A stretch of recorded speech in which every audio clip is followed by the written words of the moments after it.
YouTube. My name is Manishka, and today what I want to talk about is should Haiti annul its fraud election?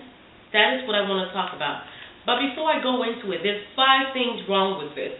One, where were the election observers?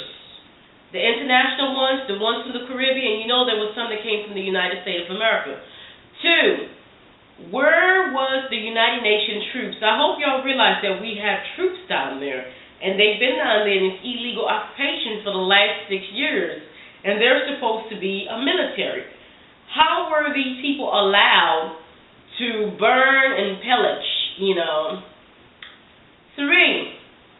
who paid those people to ransack some of these offices? I am Haitian, and I know some of my viewers out there in YouTube land that are Haitian understand.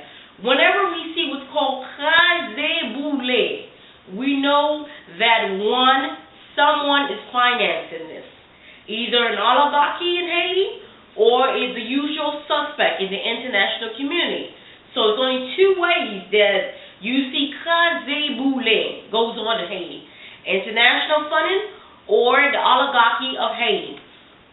4, why were some people named not on the election? Now, do you think this was not on the list? Do you think this was an accident? I don't think it is. 5, come on, let's get real. If they can use the United Nations, think about it, can use like where in the international observers, come on people, work with me, can use like purple dot with the purple ink where in Iraq, Afghanistan, and different parts of the world, and even some parts of South America where people dip their finger in this purple ink, which will keep them from voting, and the ink's supposed to stay in their hand for 5 days. So basically, it's not be done with one of your index finger. Once you leave, you come back, they look at it and make you go like this, and if they see purple ink, you cannot vote. So that by itself would have kept the stuff in the ballot. So really, was this really like a fraud or a setup? See, I don't know, maybe because I'm Haitian and we understand there's no such thing as accident in Haiti. Like, accident just doesn't happen. Coincidence? No.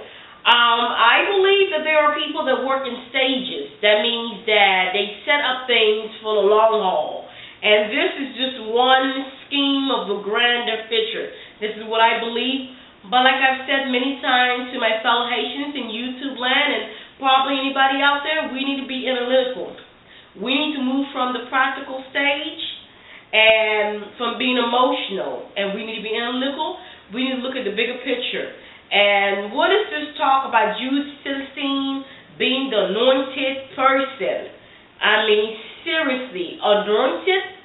How can you be anointed if the people, for example, the biggest party of Haiti, La Balade, they were not even allowed to run. By itself, this is illegal. This would be like the United States of America having a presidential election and the Democrat or the Republican Party is banned.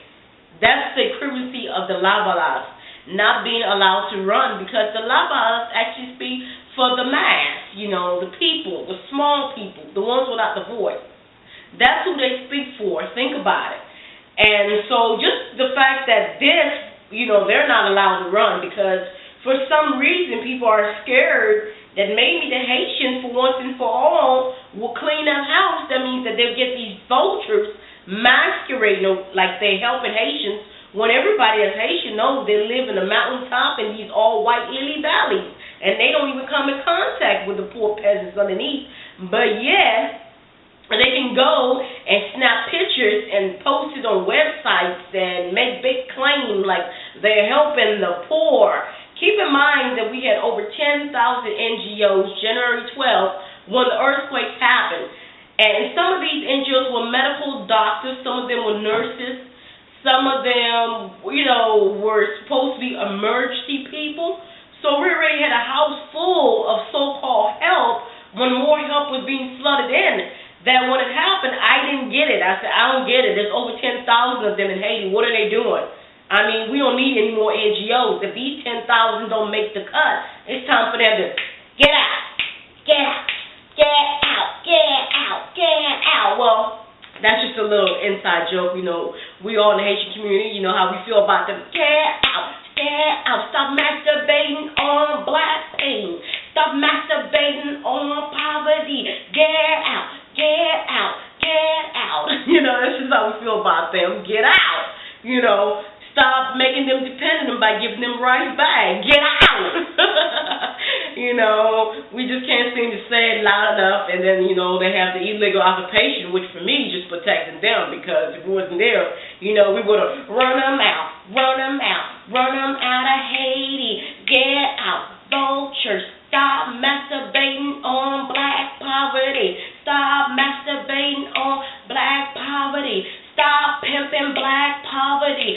Stop creating misery for fortune. Because we look at them like they make a fortune out of misery. So basically, these people being here, they create a bigger mess because that's what they masturbate off. They go, they jack off black suffrage, But leave me a comment. Let me know. Should this be or no?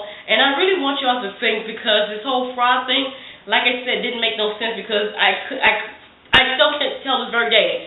Can't get no explanation. Where the hell was the international and the Caribbean observers that's supposed to be monitoring these elections in Haiti? Where the hell were these people? That's what I don't get. 2, where the hell was the United Nations? 3, why the hell were these people pillaging? Who was paying for this? Was it